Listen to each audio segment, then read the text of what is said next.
Hare Krishna, muy buenos días.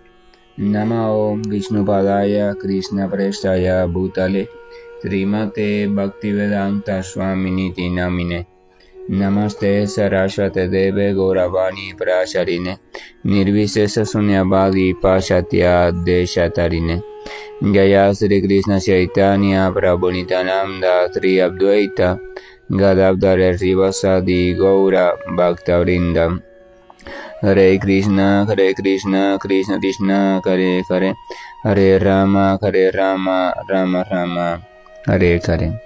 Hare Krishna reiterado. Vamos a continuar con las lecturas y reflexiones sobre algunos de los textos del siempre radiante y trascendental Srimad Bhagavatam, el cual, si se escucha con la debida atención y sinceridad de corazón, sin lugar a duda puede transformar toda nuestra vida, puesto que nos va purificando por completo y liberando de toda la espesa capa de ilusión que nos tienen sometidos acá en el plano de condicionamiento material. El último texto leído fue el texto siguiente, número 31 del capítulo número 5 del primer canto del Srimad Bhagavatam, donde Narada explica: mediante ese conocimiento confidencial pude entender claramente la influencia de la energía del Señor Sri Krishna, el creador, sustentador y aniquilador de todo. Por el hecho de saber eso, uno puede regresar a él y conocerlo personalmente. Entonces, comenzamos hoy en el texto número 32. Oh Brahmana Vyasadeva, los eruditos han decidido que el mejor remedio para eliminar todos los problemas y sufrimientos consiste en dedicar al servicio del Señor Supremo, la personalidad de Dios, Sri Krishna, todas las actividades de uno. Aquí Narada Muni hace una pausa en su historia personal y entonces da una conclusión definitiva que ha dado en varias ocasiones ya, y también que las escrituras comúnmente caen en ella, y da esta conclusión simplemente para evitar errores y confusiones y para evitar que las personas de diferentes épocas, desde su escasa inteligencia, queden completamente desorientadas al encontrar tantos textos que aparentemente son contradictorios. A veces uno puede darse a la tarea de estudiar por sí mismo determinada literatura, pero dada la condición en la cual se encuentre uno, su condición de vida específica y su condición mental, etcétera, etcétera, entonces uno puede encontrar más confusión que claridad. Y entonces Narada, como una gran alma y un sabio autorizado, él explica la conclusión. Él dice que grandes sabios, o los eruditos, han decidido que el mejor remedio para eliminar todos los problemas y sufrimientos. Vamos a recordar que Vyasa inició todo esto de la recopilación de los Vedas, dividirlo en 4, el Mahabharata, los Puranas, etcétera, etcétera, porque había percibido por su capacidad extraordinaria que se avecinaba un tiempo de deterioro creciente y de sufrimiento creciente para la humanidad y el universo en general. Entonces él estaba pensando, bueno, ¿qué puedo hacer? Y bueno, decidió eso. Voy a tratar de poner o exponer el mensaje de los Vedas lo más asequible posible, y entonces lo diluyó tanto y lo puso de tantas maneras, ¿verdad?, que la esencia la dejó sin manifestar. Entonces Narada está diciendo de alguna forma: mira, si tu propósito realmente es tratar de que las personas, las entidades vivientes en sentido general, puedan escapar del sufrimiento que se les avecina y puedan escapar del deterioro que se les avecina, entonces mira, los grandes eruditos han concluido lo siguiente: que la mejor manera para hacer todo eso, o sea, el mejor remedio para eliminar todos los problemas y sufrimientos, consiste en dedicar al servicio del Señor Supremo todas las actividades de unos. O sea, dedicar al servicio del Señor Supremo todas las actividades de uno. Esto lo está diciendo Narada Muni, catalogado en la literatura védica como el más sabio de todos los sabios, autorizado por el propio Señor Supremo, y que en su propia vida anterior dio crédito de su entrega al servicio devocional, como vamos a ver más adelante en su propia historia. Esto significa entonces que si miramos la cuestión de revés, o sea, si el mejor remedio para solucionar los problemas y sufrimientos de la entidad viviente es dedicar las actividades de forma tal que se convierta en el servicio devocional, esto significa que entonces el sufrimiento deriva de que la entidad viviente se ha apartado de su condición natural de servicio devocional, ¿verdad? Esto es una cuestión fácil en el sentido de que uno puede entender con facilidad esto, porque si a mí me dicen ahora, por ejemplo, yo tengo problemas de un riñón y generalmente yo antiguamente tomaba muy poca agua, escasa cantidad de agua durante el día, entonces el médico me dijo, mira, debes de beber más agua, ¿verdad? Porque si no el riñón empieza a hacer todo esto de producir cálculos renales, cosas así. Y entonces evidentemente el médico me está enviando a beber más agua, porque la principal causa del problema de riñón fue por la escasez de agua. Entonces él me dice, bebe más agua. Y yo viro la cuestión al revés y digo, bueno, eso significa entonces que el problema, su causa principal fue la escasez de agua. Entonces Sinara está diciendo la mejor solución o la única solución para el sufrimiento que se avecina a la entidad viviente es el de aprender cómo transformar sus actividades en servicio devocional hacia la suprema personalidad de Dios. Entonces podemos comprender de manera lógica que la causa fundamental de ese propio sufrimiento y problema creciente que se avecinaba era precisamente el creciente, valga la redundancia, creciente aislamiento de la entidad viviente del Señor Supremo. O sea, las actividades de las entidades vivientes estaban siendo destinadas cada vez más simplemente al disfrute personal y no al disfrute de la suprema personalidad de Dios. Cuando el Señor Vishnu, o sea, la forma del Señor Vishnu o el Señor Supremo en su personaje de Vishnu o sustentador de los universos, comienza a diseñar planes incluso desde la propia creación del universo material, lo hace siempre pensando en el beneficio, bienestar y felicidad de las entidades vivientes que de una forma u otra estaban enredadas todavía en cierto plano de conciencia. Entonces necesitaban una manifestación material, o sea, de esa misma naturaleza de plano, y allí ciertas condiciones para que pudieran tomar un camino e ir despertando progresivamente. O sea, el Señor Vishnu, la dimensión del Señor Vishnu significa la parte del Señor Supremo que siempre está vigilando por el bienestar de las almas que están todavía condicionadas o que estamos todavía condicionadas. Sin embargo, las propias almas esas propias entidades vivientes hemos hecho algo diferente. Nos hemos de algún modo acomodado en el mundo material y entonces solo estamos pensando en nuestra supuesta felicidad y en nuestro supuesto bienestar y no estamos haciendo como Él está haciendo. Él se está preocupando por nosotros, pero nosotros no estamos teniendo en cuenta la felicidad de Él. O sea, nosotros estamos siendo egoístas, Él está siendo amoroso, Él está pensando en los otros. Entonces nosotros estamos pensando solo en nosotros. Y si estamos pensando, si acaso en algún otro, casi siempre es en alguien que conozcamos, que nos caiga bien, o en una familia, que realmente no son más que extensiones de nosotros mismos, así que es lo mismo que pensar en nosotros. Entonces, asumir esa posición de centrarte solamente en tu supuesta felicidad y bienestar, esa fue la principal causa que fue alejando a la humanidad del Señor Supremo. Pero lo peor de esto no es centrarse en el bienestar, sino es que la entidad viviente también fue careciendo del conocimiento necesario para ocuparse en su verdadero bienestar. Quería felicidad, quería bienestar, pero no tenía la más mínima idea de cómo lograrlo. Entonces, por supuesto, fue tomando un estilo de vida o desarrollando un estilo de vida crecientemente destructivo. Entonces, por eso Narada dice, mira, la causa es esta, por tanto la solución es esta: convertir las actividades de nuestra vida cotidiana en servicio devocional.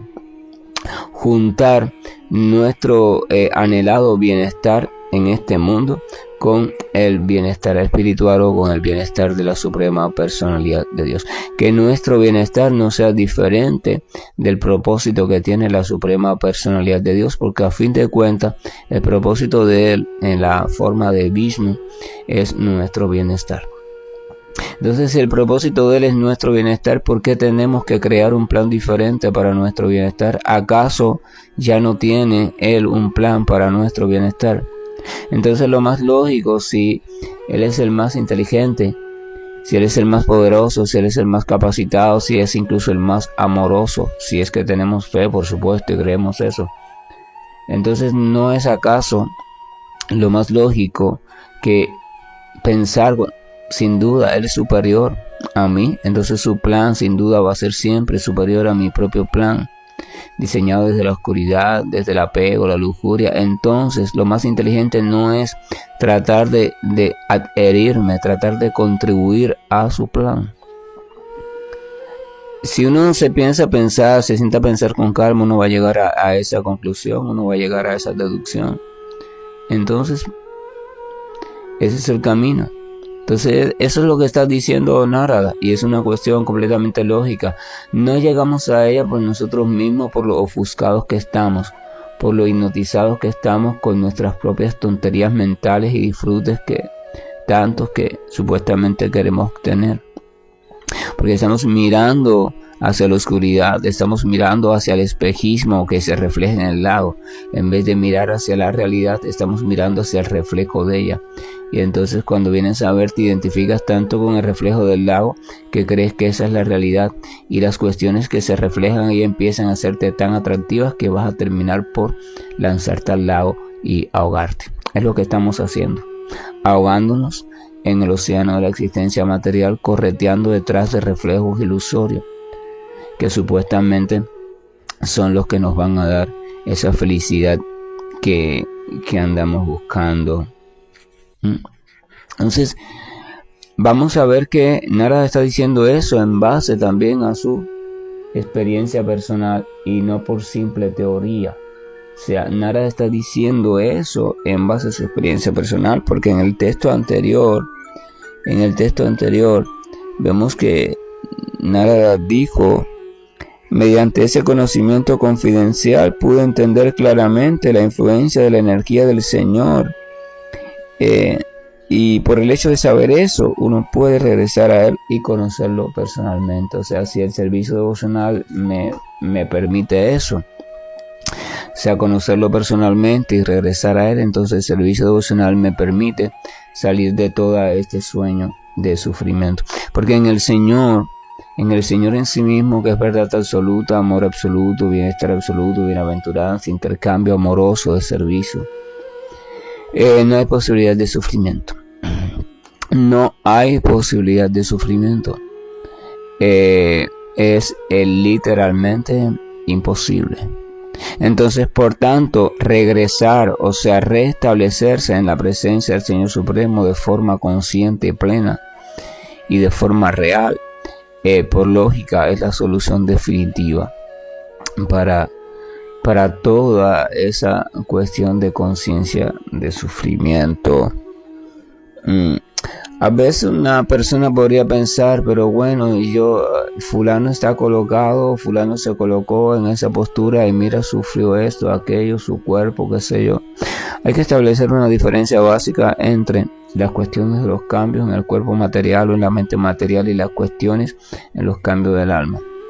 Cuando se explica eso de que no hay sufrimiento, se entiende de que si la conciencia de la entidad viviente está restablecida en su posición original, o está en la conciencia de Dios y está literalmente siendo consciente de sus actividades de intercambio amoroso con el Señor, entonces puede el cuerpo seguir con sus cuestiones cuerpo sigue envejeciendo o esto o aquello o asumiendo reacciones kármicas, pero la conciencia de la entidad viviente va a estar fija, deleitándose de una manera u otra en su intercambio con el Señor, simplemente permitiendo que el cuerpo y las cuestiones del mundo sigan desarrollándose según el tiempo así lo decida o el tiempo así lo permita, pero ella como entidad viviente espiritual va a estar completamente individual, o sea, va a estar completamente alejada de ese sentido, consciente también de todo lo que está pasando. No es que está feliz en el sentido de que ya no le pasa nada, consciente de todo lo que le está pasando, pero ubicada perfectamente en un estado de conciencia diferente. Eso es una cuestión que hay que entenderla con mucho cuidado porque tiende a la confusión. Es una cuestión también que no se puede entender completamente desde el punto de vista teórico. Hay que ir avanzando en la práctica e irla comprendiendo desde el punto de vista experimental propio, o sea, desde la propia experiencia. De lo contrario, lo único que va a hacer es traer mucha confusión, y si acaso trae confusión, dudas y contradicciones en la mente, entonces se deben exponer lo más prontamente posible a una persona adecuada para que nos ayude a esclarecer esas dudas, porque si no, las dudas nos van a complejizar por completo, y en vez de ayudarnos a avanzar, lo que nos van a hacer es sumergirnos en un pantano muy denso.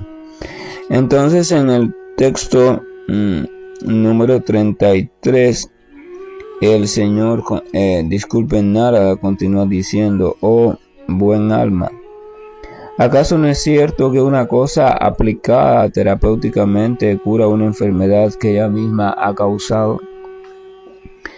Narada aquí expone un principio terapéutico básico, sea una cosa, un elemento, una sustancia aplicada terapéuticamente o aplicada de forma inteligente, con conocimiento, es capaz de poder resolver o solucionar un problema que ella misma ha causado, ¿verdad?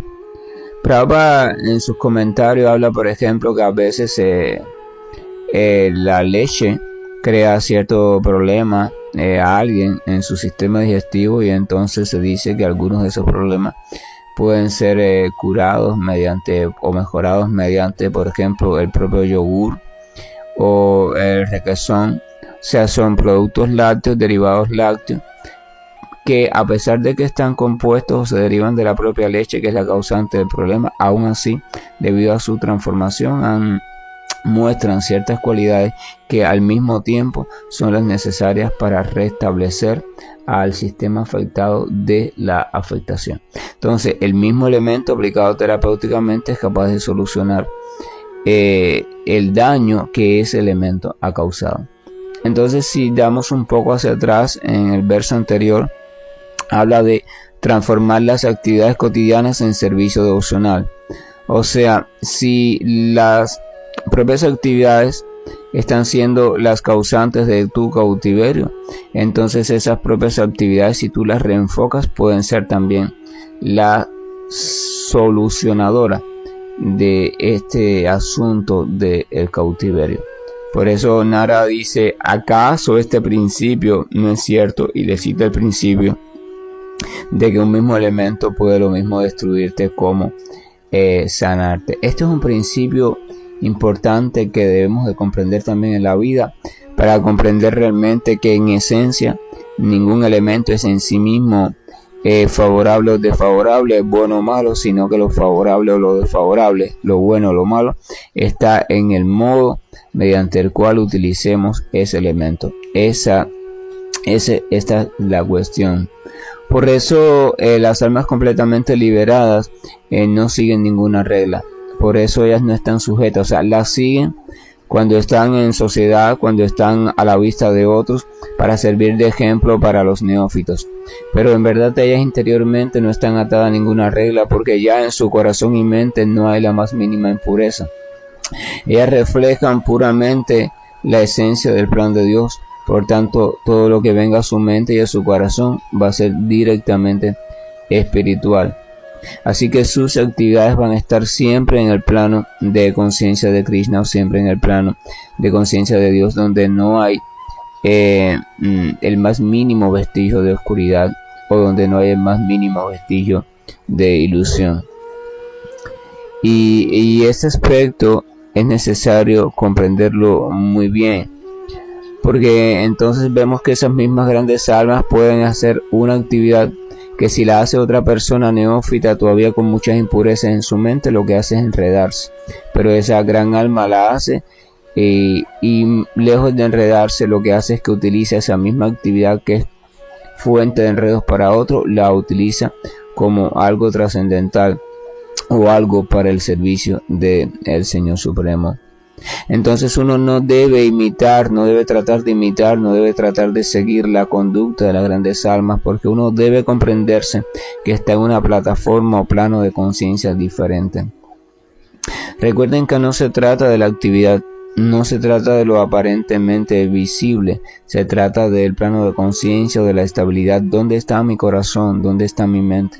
¿Cuánto hay todavía en mi mente que está ulcerado, o sea, que reacciona frente a las cuestiones materiales?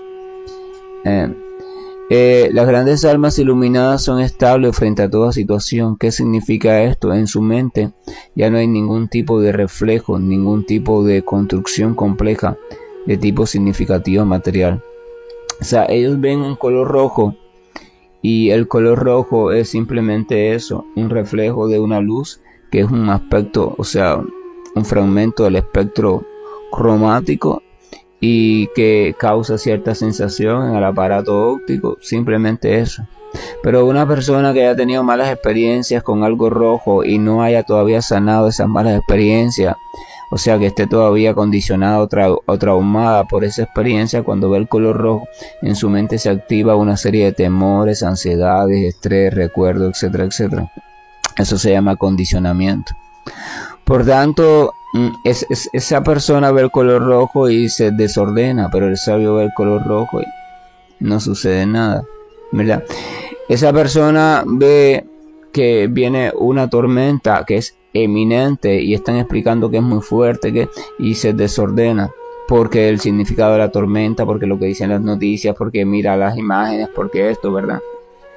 Y el sabio simplemente comprende este asunto de la tormenta, pero él no se desordena, porque él no está condicionado por eso qué significa la tormenta, qué le dijeron en el pasado, no. Él simplemente sabe, comprende el fenómeno, ¿verdad? Todo es, y entonces él simplemente se mantiene estable, libre de todo condicionamiento. Entonces desde esa posición permanece siempre en el estado de conciencia de Krishna y él puede comprender qué es lo que el Señor desea que haga. Y si es que desea que haga algo. El sabio está fijo, hay que entender esto, fijo en la suprema personalidad de Dios. Él está todo el tiempo allí en la presencia del Señor. Él no está pensando por su cuenta, él no está actuando por su cuenta, porque ya él como ego falso no existe. Existe como conciencia perfectamente clara, pero no como identidad, se identifica como esto, como aquello, no. Ya él ha solucionado todo eso. Entonces él está así completamente presente, como herramienta completamente dispuesta ante la voluntad del Señor. Y entonces él no tiene por qué perturbarse, ya no hay nada en él que se pueda perturbar. Él está completamente refugiado y tan bien establecido que ya no hay preocupación. ¿Qué le podría preocupar a ese tipo de grandes almas? La muerte. Imposible, para ellos no hay muerte. Ellos están completamente convencidos de eso, están establecidos constantemente en la vida pura. La enfermedad, imposible, para ellos no hay enfermedad. Puede que uno vea su cuerpo incluso destruyéndose, pero sin embargo ellos no están allí. O sea, ellos realmente están viviendo una experiencia diferente. Ellos están situados en la presencia del Señor, conversando con él, intercambiando, realizando diferentes actividades de servicio. Entonces eso no les perturba, no les preocupa. Ninguna situación del orden material, ni física, ni mental, es capaz de perturbar a un sabio, porque el sabio no está identificado con esa situación. La lluvia es muy fuerte acá, sí, seguro sienten el tejado muy fuerte la lluvia. Entonces el sabio no está identificado con esa situación. Y esa es la cuestión. Y entonces ese es el único modo. A eso se refiere cuando se dice la solución de todos los sufrimientos y problemas. En ese sentido es que es la solución. No es que resuelve todas las soluciones del mundo material, no se puede. No se pueden resolver todas las situaciones, disculpen, del mundo material. Usted puede tratar de empeñarse en eso.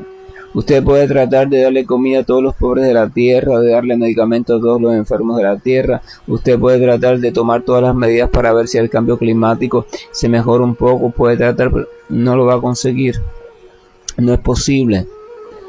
El mundo material por sí mismo es continuamente cambiante y ese cambio está en deterioro. Y hay muchas fuerzas incidiendo y contribuyendo a este propósito. Comenzando por el deterioro de la propia entidad viviente en su estado mental. Entonces no se puede.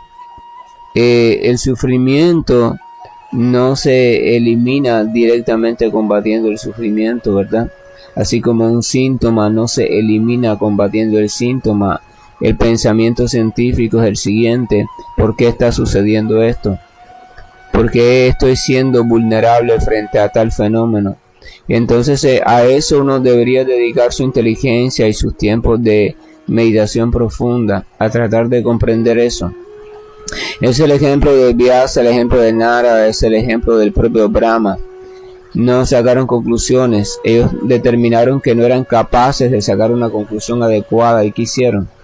Recurrieron a la meditación profunda, recurrieron al Señor Supremo, a esperar con paciencia a que Él les diera la conclusión del asunto y la línea a seguir.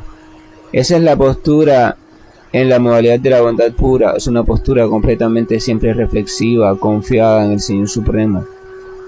Y entonces aprender a situarnos allí, esa es la cuestión. Ese es el objetivo de el sendero de servicio devocional, afianzarse en la relación y presencia de el Señor Supremo. Y si logramos hacer eso, o lo logramos siempre un poco más, entonces vamos a ver cómo nos vamos independizando de las diferentes situaciones que inevitablemente este mundo va a traer, este cuerpo va a experimentar y esta mente también va a experimentar. Y entonces desde esa posición estable, o cada vez más estable, uno puede ir viendo las cosas con mayor claridad. Y en la medida que hace eso, entonces también se va liberando de diferentes tipos de atadura que lo han tenido sujeto por no sé qué tiempo, o incluso no sé cuántas vidas. Pero estas ataduras se van liberando por sí mismas. No es que el preso o el que está atado las zafa, él no zafa nada. Nadie desata nada, porque si pudiera desatar ya lo hubieran hecho. Se desata en sí misma, ella se desata en sí misma en la medida en que usted se va purificando y en la medida en que usted se va resituando en su posición original. Por tanto, no gaste sus energías, este es el método inteligente, no gaste sus energías, su esfuerzo ciego en tratar de luchar contra el sufrimiento.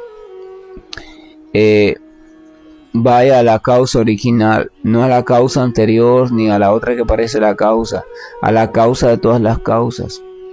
Si usted se pregunta cuál es la causa de esto, bueno, es tal cosa. ¿Y cuál es la causa de que esa tal cosa pasara? Bueno, fue tal cosa. ¿Y cuál fue la causa? Y usted va causa por causa, como una cadena hacia atrás, hasta llegar al primer eslabón, el origen de la cadena. ¿Dónde está esa causa?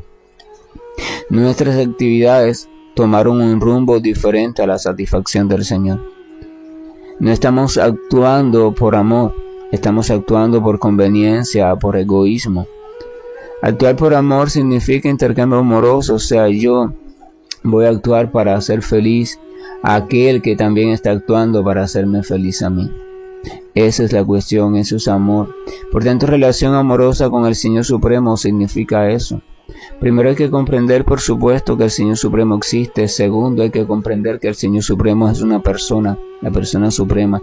Tercero, que como persona tiene sentimiento y otras series de cuestiones.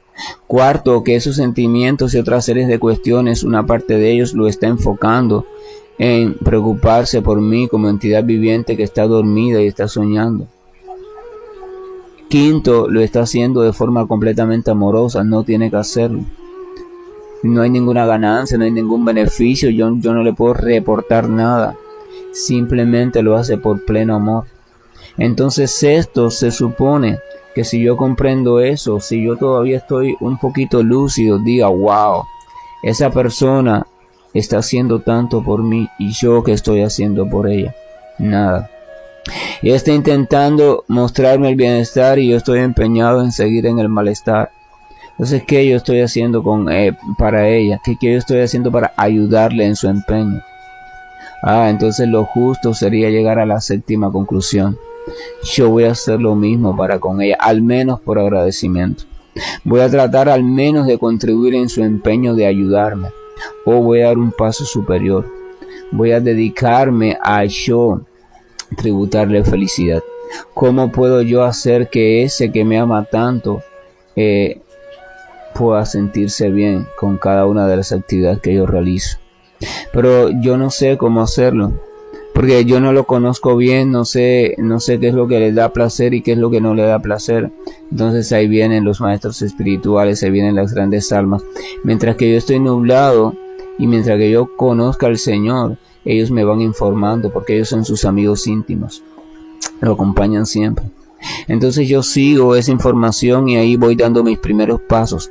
Pero va a llegar un momento en que debido a esos pasos mi relación con Dios va a ir aumentando y va a llegar un momento en que yo lo voy a conocer a Él cada vez más y de una forma más personal.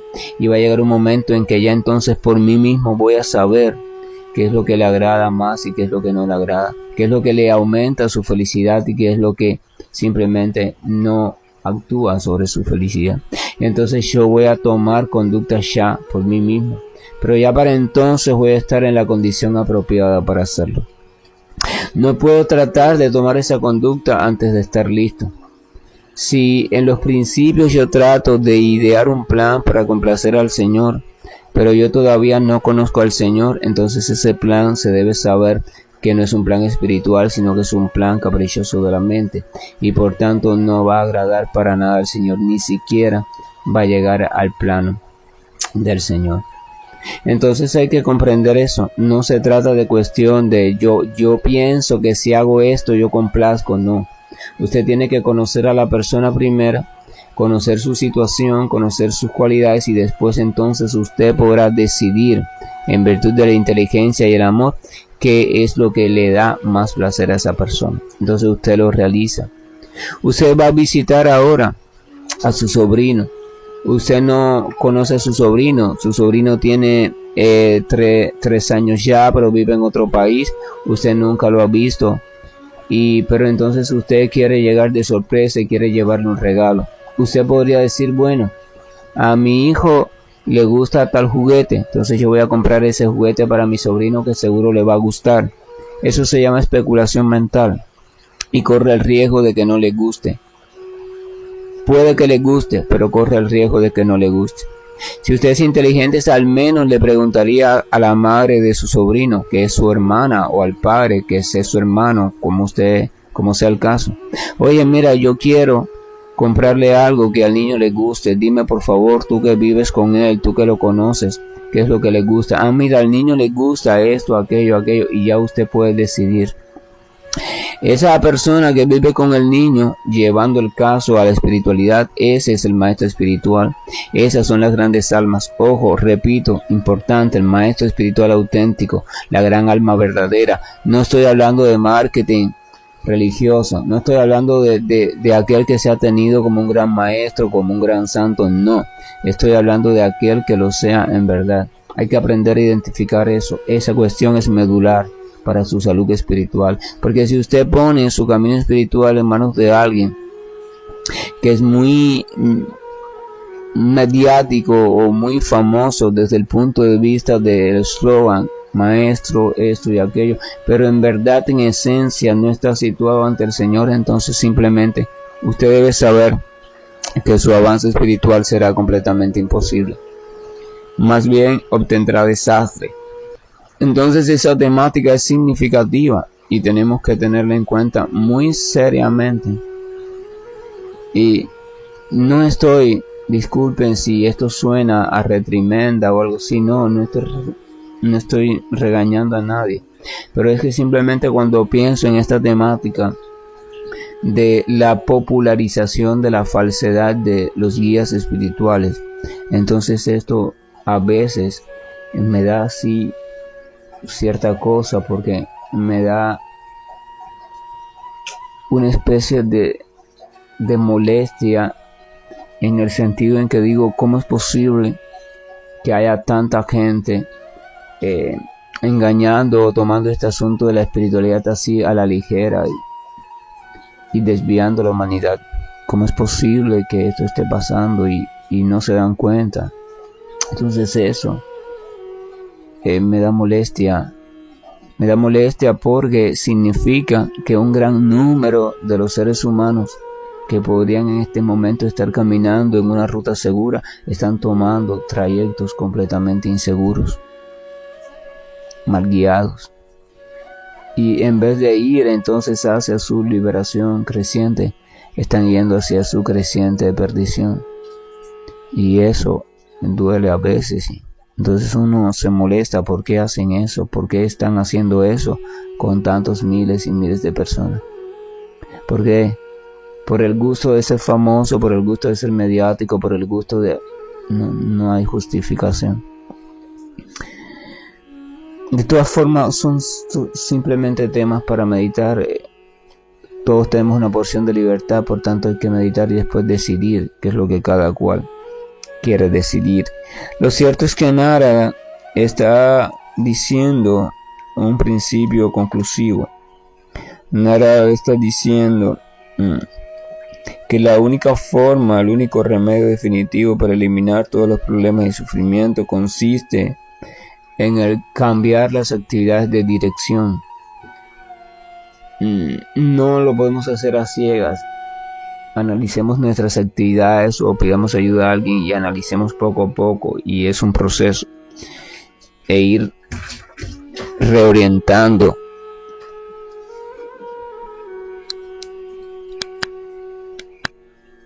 Entonces son temáticas para reflexionar.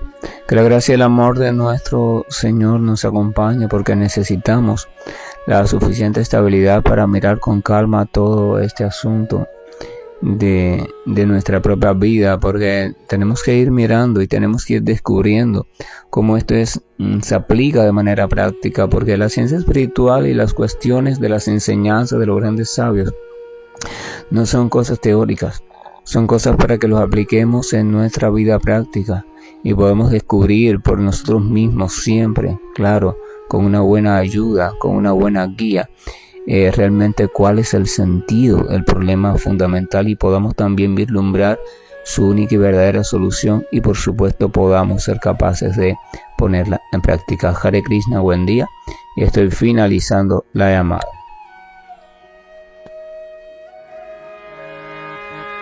Hare Krishna, Krishna Krishna, Hare Hare, Hare Rama, Rama Rama, Hare Hare. Hare Krishna,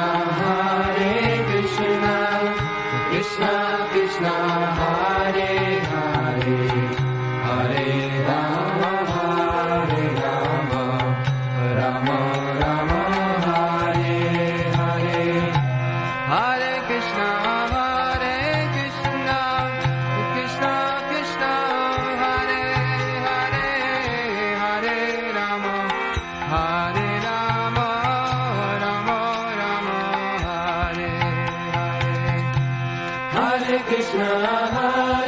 Krishna, Krishna Krishna, Hare Hare, Hare Rama, Rama Rama, Hare Hare. Hare Krishna, Krishna Krishna, Hare Hare, Hare Rama, Rama Rama, Hare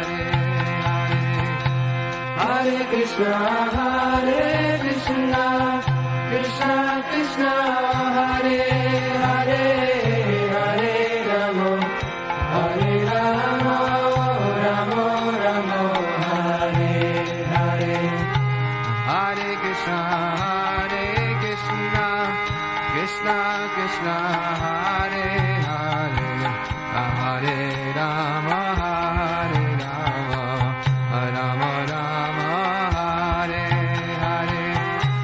Hare Krishna, Krishna Krishna, Hare Hare, Hare Rama, Hare Rama, Rama Rama, Hare Hare. Hare Krishna, Krishna Krishna, Hare Hare, Hare Rama, Hare Rama, Rama Rama, Hare Hare. Hare Krishna, Krishna Krishna, Hare Hare, Hare Rama, Hare Rama, Rama Rama, Hare Hare. Hare Krishna, Krishna Krishna, Hare Hare, Hare Rama, Hare Rama, Rama Rama, Hare Hare. Hare Krishna, Krishna Krishna, Hare Hare.